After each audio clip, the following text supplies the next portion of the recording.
రాగి జావా అంబలి ఏ విధంగా తయారు చేసుకోవాలో ఇప్పుడు చూద్దాం. ఒక బౌల్ తీసుకొని దాంట్లో 4 స్పూన్ల రాగి పిండి వేసుకోవాలి. వేసుకొని ఒక గ్లాస్ నీళ్ళు పోసి కలుపుకోవాలి.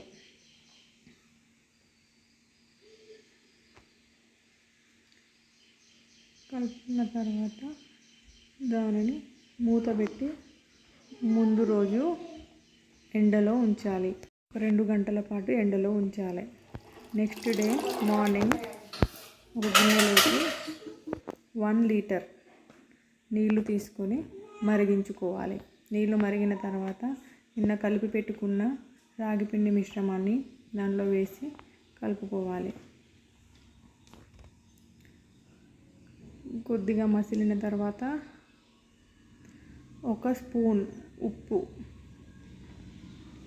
సాల్ట్ వేసి కలుపుకోవాలి.